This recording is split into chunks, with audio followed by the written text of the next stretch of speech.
Hey all, this is Sam Robb, samrob2020.com, and I'm here right now with Ben and Trent, and hopefully Lisa is going to be joining us in a little bit. But we're talking about COVID-19 and how it has affected us and how it has affected our communities. And Ben is a student at, let me get this straight, Shippensburg? No, not Shippensburg, Millersville. Very close. Okay, Millersville, studying political science, and as is Trent, who is an amazing guy. If you know, you get a chance to know him, you realize that he's kind of the guy that you wish you were in college. So he's a political science major, a political activist. And Lisa, who's going to be joining us, this is going to be interesting. She is a longtime friend. We used to date back in high school, but we've you know, been friends for a lot longer than I want to admit right now. The gray in the beard probably gives it away. So we'll go ahead and get going. And I just want to ask, we'll start off with you, Ben. Can you tell us how is COVID-19? How's this whole situation affected you over the last couple of weeks? The pandemic has sort of been, you know, wrapping its hands around all of the things in my life that seem to be most important to me, like all of the things that I kind of rely on to be sane. I really like my school, and I like going to my classes and stuff like that, and I like, you know, my school friends that are 4 hours away right now. And so because of the pandemic, they canceled all of our classes, made us all go home, and now we're, you know, doing online classes. And I think a lot of students across the country that are dealing with this are at a bit of a disadvantage because of this, because they don't have that human contact with their professors. And so I actually started a petition for my school to incorporate a pass or fail system when it comes to like getting a grade, which is different than like a GPA system. It's optional though. I'm not opting into it, but I did it mostly to help disadvantaged students, and ended up getting around 2,500 signatures, and our school actually did it. Yeah. So that happened. Another way it's affecting me, I'm in a band, right? And we were planning our biggest tour yet this summer. We're touring like half of the country and getting ready to tour releasing new music soon. It was going to be really good. I think a lot of it was going to look good to some record labels, hopefully get a deal out of it. But obviously, I don't know if you guys are aware how bad the pandemic is affecting like the music industry right now. Yeah. Tours are getting canceled, albums are getting postponed. It's crazy. And so it was a huge blow to all of us. We were really looking forward to it. Like, it was a 3-week long, biggest stretch we've ever done. So that got canceled. So most of the shows got canceled. So that's a huge bummer for us. And, you know, both of my parents, are essential workers. And so they're having to go out and, you know, work during all of this and, you know, risk getting infected and stuff like that. And then me and my sisters here have to be really careful because we can't get my parents infected, especially my mom, because she's a nurse. Wow. Yeah. So now I'm gonna ask, one, what's the name of your band? Oh, the name of my band is All Birds Are Bad. All Birds Are Bad. And what kind of music? I would say it's like a mixture of emo and post rock and math rock. If you know, I know a lot of people don't know what that stuff means, but I don't know what that means, but I'm going to call out Chris Leah. Chris, if you're listening, so you've got Birds Are Bad. His boys, actually, he's got a studio here in Pittsburgh, Liveberg Studios, and his boys play in a band called Bad Custard. Cool. And do you have a link? Do you have something you could throw out there for people that want to listen to your music? bandcamp.com/allbirdsarebad. You can find all of our merch there. We have a bunch of shirts up for sale right now. We have our last 2 releases on there. You can buy them if you want. It's one of those things you can like choose how much money you want to donate for that. You can even get it for like 1 cent if you want. And we actually do have a new EP coming out really soon. We just went to a studio and recorded it. We don't know when it's going to come out. We were planning on releasing it in May, right before the tour, but no idea. No, absolutely. Well, I'll check it out for sure. I just liked you guys on Facebook, so. Oh, really? Yeah, there you go. There we go. All Birds Are Bad. Okay, so now Trent. So what? I told you he's a great guy. Told you. What? So how has this affected you? You were down at Washington and Jefferson, right? Yeah, so I'm in my final year at W&J, studying political science with a minor in religion. and our school did not have any online classes before the pandemic. So no student was taking online courses.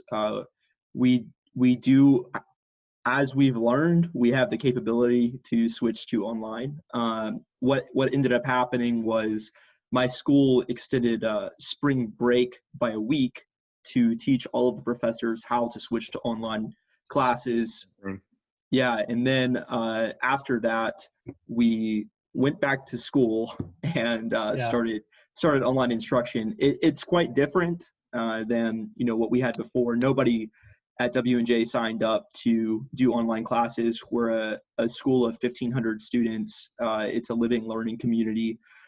Everything is interactive, face-to-face. I don't have a class with more than 25 people in it, so it's a massive change. A few of our classes are done over video, whether it be Microsoft Teams or Zoom, and then the others are done through a system of online forms where we kind of just reply to what we write. So initially my workload increased massively because the professors kind of like, let's give them papers instead of in-person instruction, which ended up being a lot of papers. Yes. But I think there's been some shift since then and some kind of understanding. And we did move to a pass-fail system too, if we want. It's optional. So I don't think I'll be doing it anyway. I've had the best semester out of my entire college career. So I think I'm just going to take the GPA boost. But I have been accepted to grad school, so I'm not extremely worried about it at this point. Congratulations. Where are you going? Thank you. I'm going to Wesley Theological Seminary. I'm going to be studying divinity. Oh, wow. So Fantastic. yeah. And which is the other weird kind of change is, I'm trying to be a pastor, and so watching how churches adapt to the situation is extremely interesting to me, and just the variety of approaches is pretty incredible. We are going to be doing our Easter service is going to be spread out over 3 days and 4 services at the drive-in. We got the local drive-in. They're going to be doing the pastor on the big screen. Everybody tunes in the radio to 92.9 or whatever. And I'm trying to talk my wife into letting me bring popcorn because it is the drive-in. She's like, no, it's Easter. You don't do that. So we'll see how that works out. Yeah, that's a really interesting approach. The most common approach I've seen so far is live streams. And I'm sorry. Sorry, Ben froze on me there. Oh, okay. I said my church is live streaming as well. Yeah. And I really feel for Catholics and people within the Orthodox communion right now, that have such a strong focus on the Eucharist and the other sacraments, because you can't do it. And within my own denomination, I'm a United Methodist, we've had a very large discussion on online communion. Is it possible or theologically correct to do it? And it's just, the whole conversation is extremely interesting. We live in weird times. We do. I go to a Baptist church. I'm a Baptist preacher, not a pastor, but I do preach and I do teach. And I've had some conversations with our pastor, and he said that one of the strangest things for him was getting familiar with and learning how to do a sermon basically in front of an empty room with a cameraman, because that's what he's doing. He doesn't have the people there. He doesn't have people to go off of and say, okay, do I need to pick this up? Do I need to slow it down? So it's a very different experience, and one that I've come to know too, as I've made some videos for people during my campaign. It's just a different circumstance. So I'm gonna ask you, since you mentioned a little bit, we talked a little bit about churches going to online services, and especially Ben, you mentioned doing that petition for your school. So what has happened during this time that's helped you to connect with your community, or that you've seen people using to help others in their community while going through this? We'll start with you Trent, this time. So I've seen a few things. Initially, when like it was very early in the crisis and things were just starting to shut down. We had some neighbors over for church, and we just kind of did a service together, and then watched an online sermon. And since then, it's become a little bit more obvious that we're not supposed to be, even meeting in groups like that. So we've just kind of migrated that to my own family. But I've called people on the telephone more during this time than like any other time. I cannot tell you how little I actually use that function on my phone, but now it has become kind of a staple, and just like randomly calling people too, not even planning anything. I'm also in a religious order called the Order of St. Luke, and we've met over Zoom. And within the community, I think I've seen a much bigger presence on social media. I think it's not the best way of connecting with people, but it is a way. And I know my social media outreach over the past few weeks has increased a lot since before the pandemic. So yeah. There's and you hear it from various people saying, check on your extrovert friends, they're not okay. And if you've talked to some of these people on the phone or done a video chat with them or something, some of them really are. They're climbing the walls. That's me personally. I actually wrote an article a few days ago, available on my website, trentsomes.com, that you can read about how my mind has been like falling apart lately, because it's really difficult to explain, but I'm so unmotivated, and even if I had stuff to do, I don't know if I would be motivated enough to do it. Like I'm somehow both bored and stressed. And yes. I had a pastor actually tell me like, hey, you just need to chill. And I was like, it's hard. So it is. So it is. Yeah, check on your extroverted friends because they definitely need you. I think probably about 99% of the people here that are listening to this or ever going to listen to this, who've been through this, are going to hear bored and stressed and go, yes, actually, yes, that's exactly what it's like. So, Ben, how about you? So yeah, I guess I would reiterate the petition thing. I'll go a little more into that. I was inspired to do that because I have some friends who are particularly struggling with their math class right now, and the only reason they've been able to do really good is because they have been able to like have one-on-one sessions with their professors, and because of the closing of the classes, that's no longer possible.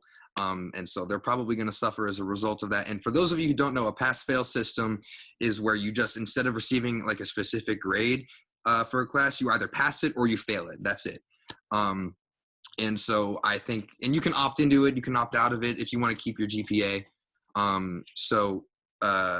I started the petition based on that, like as soon as I heard about this, and like overnight, it kind of blew up. I didn't expect that to happen. And I'm not saying that my school incorporated this system because of my petition. I don't actually think that is the case, because a lot of other schools, it's a trend that's happening.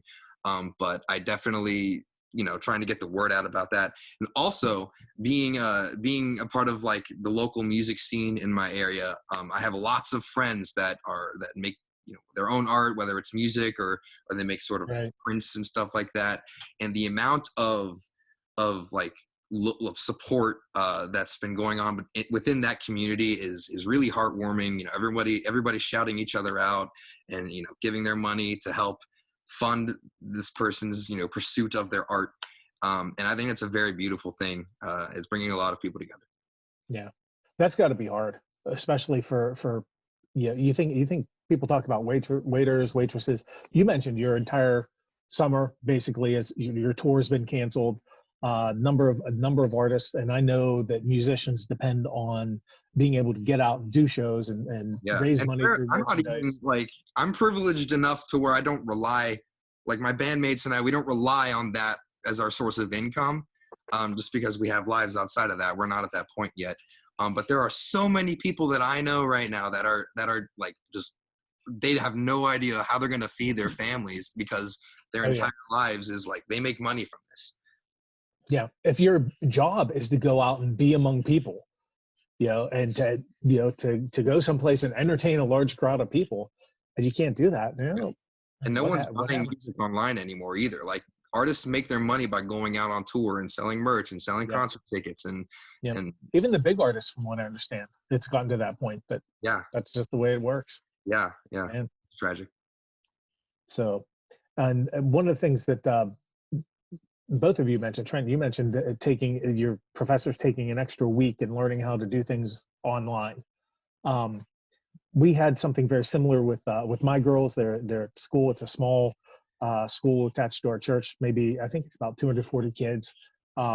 So not huge, but they did a crash course for the various teachers in, here's how you go online. Here's how we're going to do things with Google Hangout.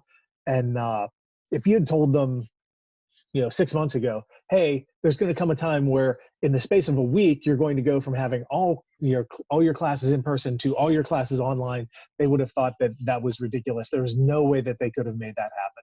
Yeah, I would have probably laughed at you. And my school recently just made the transition. And when I say recently, I mean like a few months ago, not like January, maybe, from Google Suites to Microsoft Office Suite. Oh, wow. So we're learning, an entirely new program, Yes. in addition to using it in ways that we have never used it before. So it is a pretty big learning curve for all of us. And we are lucky that, Ben, you mentioned having privilege. Like, holy crap! I realized how much privilege I have. The fact that I have access to the internet, that I can do classes online. That I have a working computer. Some students were stuck on campus because they're internationals. My roommate is from Hong Kong and he's still on campus. Yeah, it's. Oh, wow. There are students that came from lower income communities that, are having difficulty accessing the internet, even from rural communities where, the internet's just slower. It's at a disadvantage. So, it's been really, sadly interesting to kind of see how we're adapting and making sure that we're all taken care of and getting what we paid for too. So, yeah, there's the comment about rural communities. It's interesting. I did for the first half of the year and for the first couple of months in 2020 support a school down in Uniontown helping co-teach computer science classes to seniors, basically junior senior class there at Intro to Computer Science, and thinking about that, fighting with the technology and the equipment just to make that work was difficult. And that was a class that was they had specifically set up for that. I can't imagine what it's like trying to go to something all online. I imagine it's probably a lot more like, Ben, what you were saying. Here's an email, read this, write this, send it back. Well, that's what the professors are doing. They didn't pay attention to the how to use the services that they've been given. Yeah, it's interesting too, seeing who is picking up on this, because my one daughter has a very young teacher. She's very, she's exactly who you would expect. She's very plugged into media and technology, and she's having a great time. She goes for her walk in the morning, and she'll stop at places and talk to the students and teach her lesson as she's doing her walk.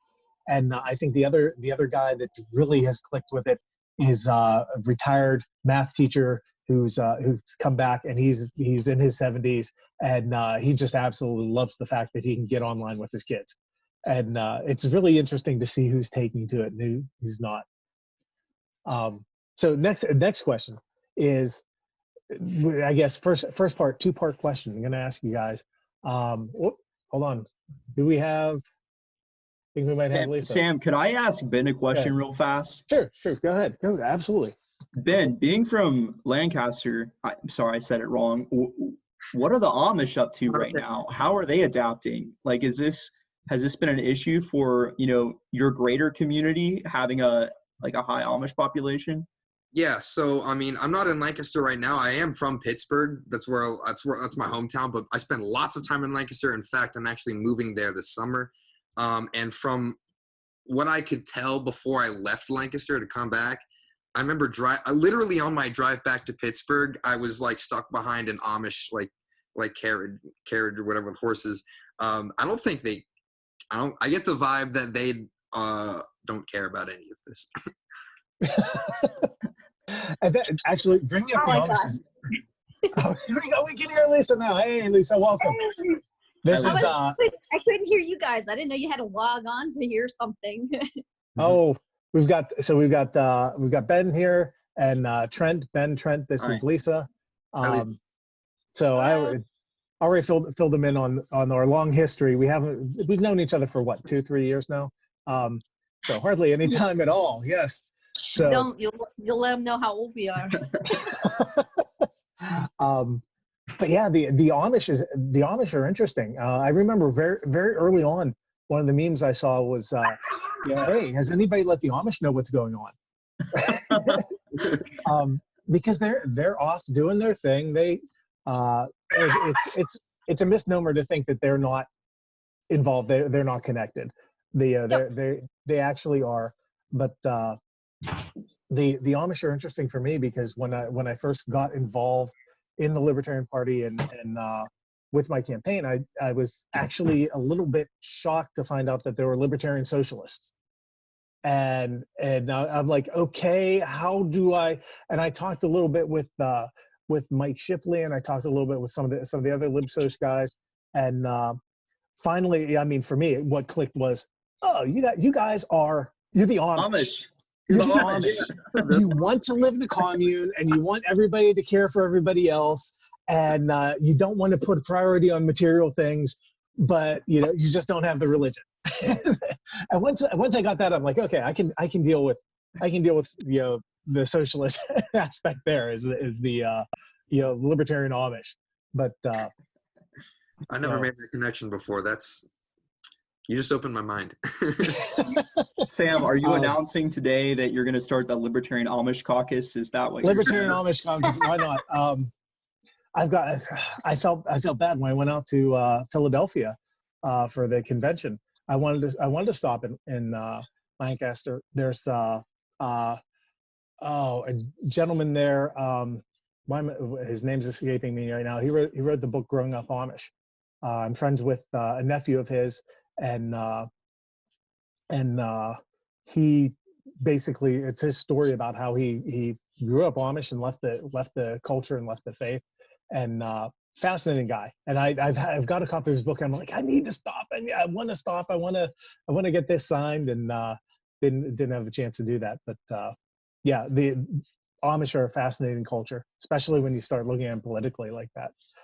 So Lisa, I'm going to catch you up. We kind of finished a round of questions, and the first two questions were, how are you dealing with life these days with COVID-19 everywhere, and what have you been doing, or what have you seen happening in your community as people come together to help each other? Well, I haven't been down to Dravosburg since it all started, so luckily I have good neighbors down there to take care of my house down there. Oh wow. Yeah, I have a nice big house up here with Pat that gives us space so that if we get on each other's nerves, we can separate. My son has been pretty much locked up in his room doing gaming, the teenage stuff. Mm-hmm. Being the only spoiled brat child. he is bad, but he's going to come out in like 6 months and be like, there was a quarantine.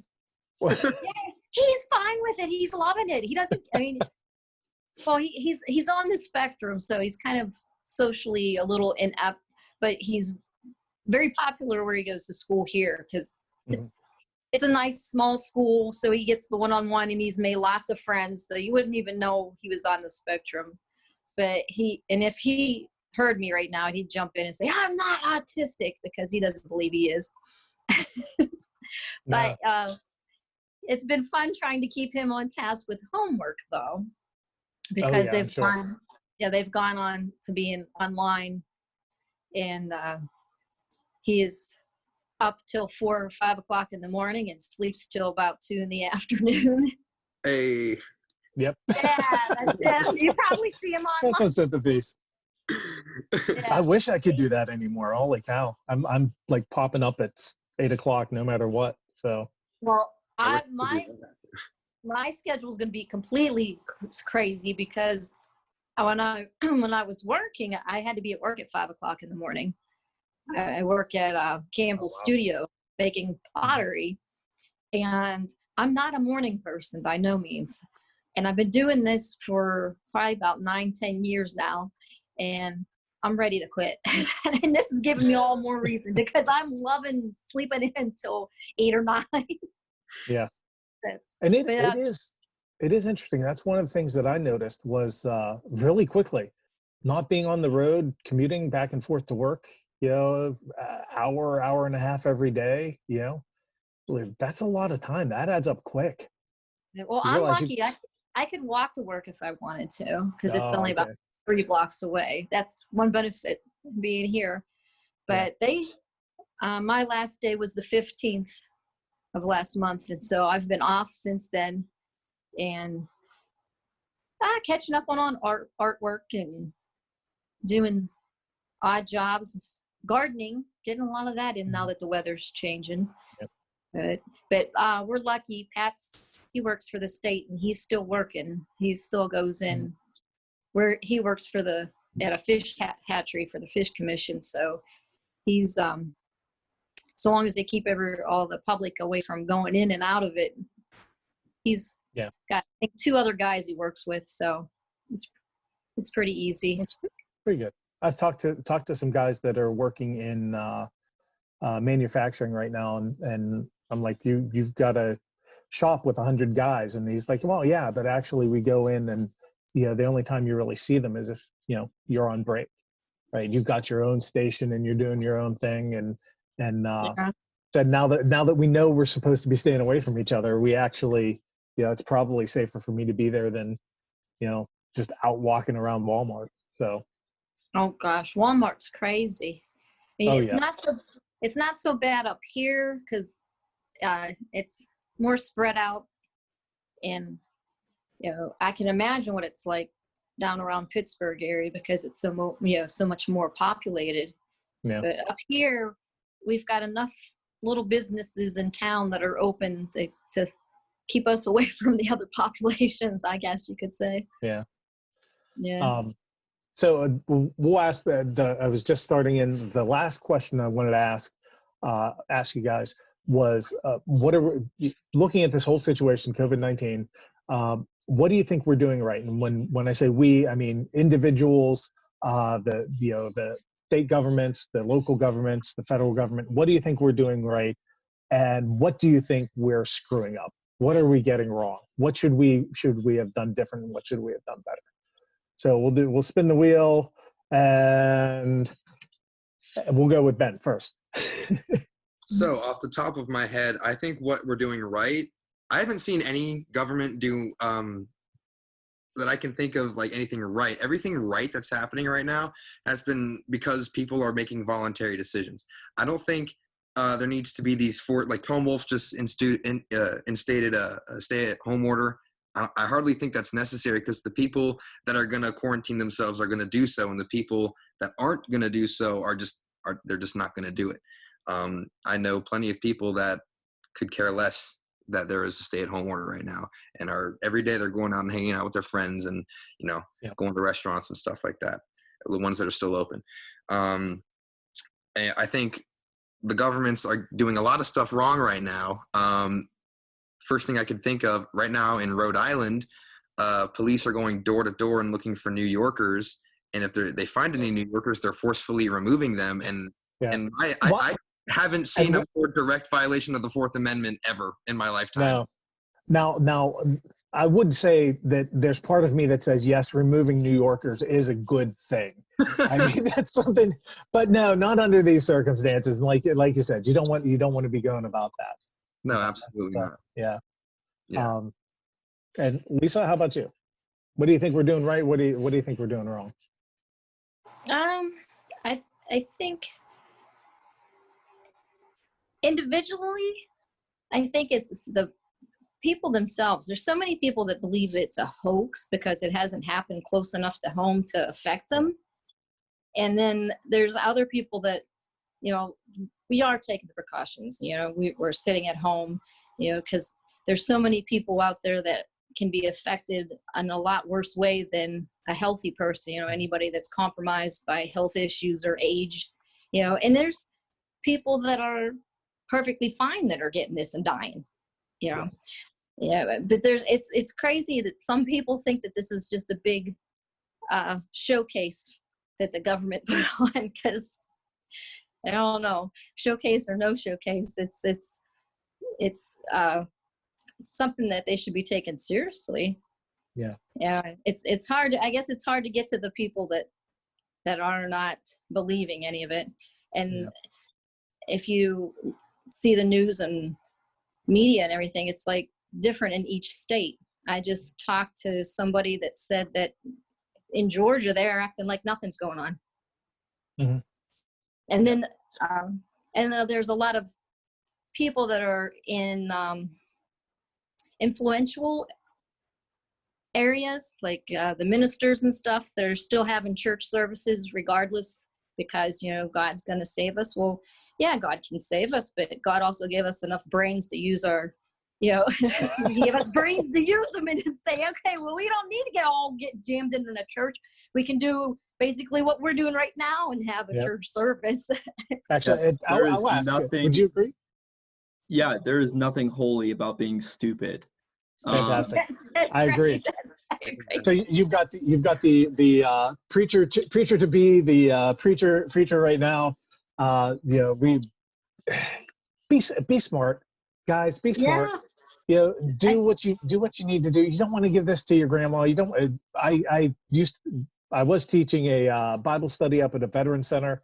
A lot of those guys are older. A lot of those guys have a lot of health issues. And as soon as it became obvious that we were headed in this direction, I called up there and I'm like, yeah, sorry, we're stopping, because I don't want to be the one who brings it in up there. And Yeah. you know, I don't want to be responsible for doing that. So you've got, like you said, Ben, you've got smart people doing the smart thing, and you've got dumb people doing, you know, saying, hey, let's go out and have a party. I think Yeah.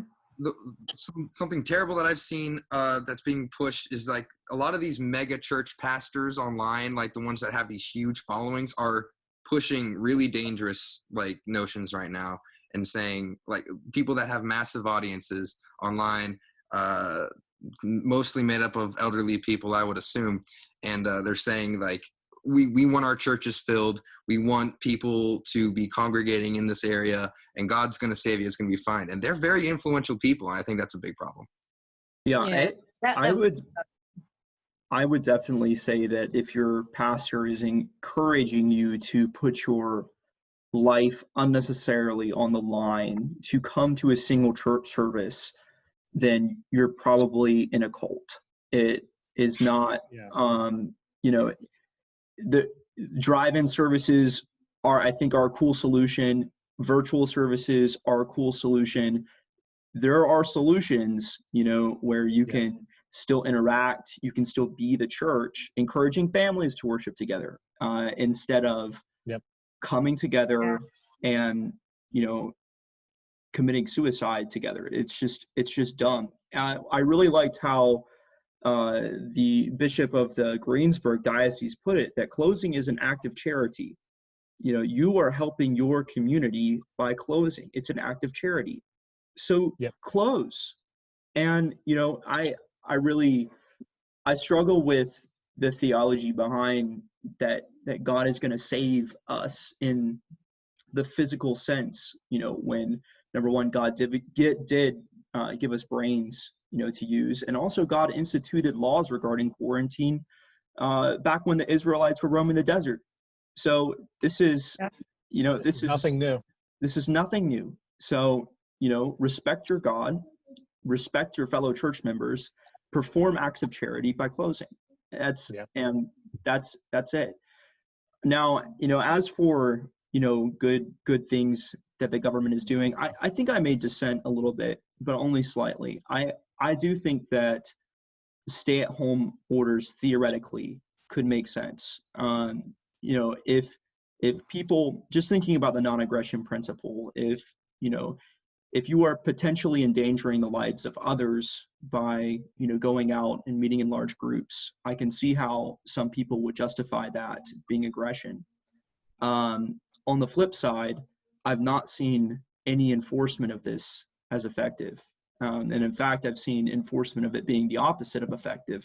For example, going door to door, doing things like that. I think that if you're, obviously meeting in large groups, if you're blocking emergency vehicles through, block parties, if you're being a danger to the rest of us, then okay, I can see the justification.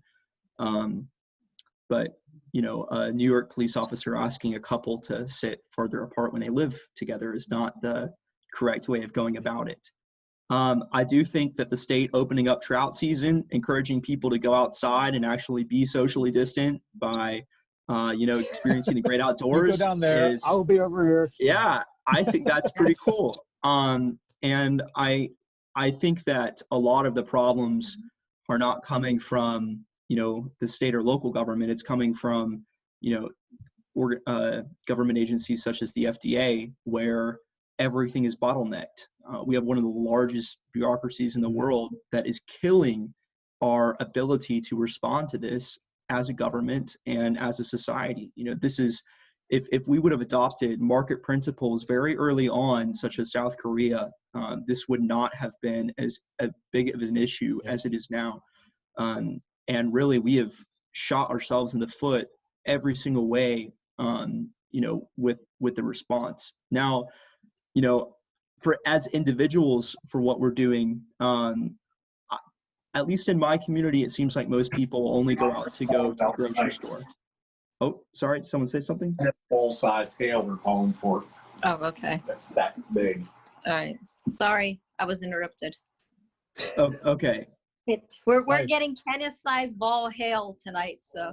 Oh, So great. I was told not to let the Yay. dogs The out. apocalypse is coming. Yes. This is like Now, when it's on plagues. fire, that's a problem. Yeah. This is like the plagues. Like, are we Egypt right now? Like, come on now. But in all seriousness, I've actually seen individuals respond pretty well. It seems like individuals are mostly going out to grocery shop. Like you mentioned, people are shopping at small businesses using takeout. I think that's really awesome. We've tried to order takeout from a small business every week. Yes. Yeah. And I'm dating a girl who both of their parents own a small business, and I do kind of fear that this is going to have larger implications, and I really don't know how necessary the shutdown, the complete, making it illegal to conduct business instead of allowing people to conduct business safely is smart.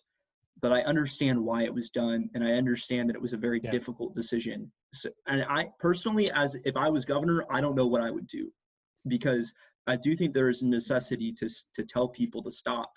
But on the other hand, I think that business is life sustaining if it puts food on the table. So we're dealing with and I think if the longer things go on, the more risk we have of dealing with people who are potentially going to be losing businesses, losing homes. We know that the suicide rate and the domestic abuse rate are already starting to jump. And it's horrible to say that. It's horrible to think about that, but that's the situation. We're balancing. A good friend of mine said basically we're balancing a couple of really crappy scales, right?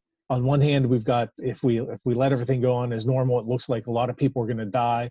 On the other hand, if we try and restrict that, we're actually going to be possibly even tipping over to the point where we lose more lives from people not able to get into hospital services, people not able to get treatments that they need, people not able to get services that they need, suicide, depression, possibly long-term economic impacts that exacerbate that for years. So it's a balancing act. It's not one that I envy anybody having to make choices on. But absolutely, the talking to people, talking to you guys, and talking to folks that I've talked to in other circumstances about this, the it really makes me feel good to know that there are people in communities working within their communities to do what they can to help, whatever that may mean, stopping, going grocery shopping for an older couple, helping out, the creators and the creatives in the community and keeping them going, keeping them sustained. Just making sure that we're taking care of each other and doing the best we can. That ultimately, I think that's going to make more of a difference than any stay-at-home order, than any business shutdown order. Just us being sensible and taking care of each other. So thank you guys for coming on. I'm going to give you guys a chance. One last minute. Anything you want to say before we sign off and get going? Yeah, well, I would just say, first, to the students out there, hang in there. Seniors, we're almost done, so keep it together, finish out the year, and push through it. To the politicians, if you're watching, I'm praying for you. I do not envy your position right now. And to the everyday Joe, we've been through worse as a human race, as a country, as a community. So we're gonna get through it, and we're gonna come out better than we did before. So just keep pushing. Excellent. Yes. We have one thumbs up. Yeah, what he said. Yeah, sure. Yeah. Okay. Yeah, I think if all of us as individuals, if we know somebody that needs help, reach out to them and help them. And so long as we have a lot of nice people around here that have been taking care of the elderly, and so long as we keep working like that, we should be fine. Yeah, absolutely. Anything to add, Ben? Yes, absolutely. I would say anything you can do to help out your fellow man, whether donate what you can, buy their art if that's something that they do. Also, I would say go online to Bandcamp at Birds Are Bad and, and check out their music. Vitamin C is proving to be in China. There's a lot of studies being done right now. I've been taking vitamin C supplements ever since I started. I recommend everyone else take vitamin C supplements. I would also say join the Libertarian Party. Right now, this is exposing the inefficiencies of government more than anything I've seen in a long time, and it's the perfect time to realize that maybe we should do something about that. So definitely join the Libertarian Party if you get the chance to do so. And I would say, yes, bandcamp.com/allbirdsbad. Go listen, buy our merch, buy our music. It will really help. Okay. Thank you guys for being on tonight. I really appreciate it. Lisa, I'm sorry you had some technical difficulties and had to join in late. We were supposed to stream live on Facebook, and that didn't happen. So oh, wow. Everything's going wonky, but it's fantastic. Thank you guys for being on. This has really been a lot of fun, and I'm praying for you guys. I hope everything goes well. Thank nice you, Sam. Nice seeing you again. And good luck. Yeah, good luck. Yeah, good luck to you guys too.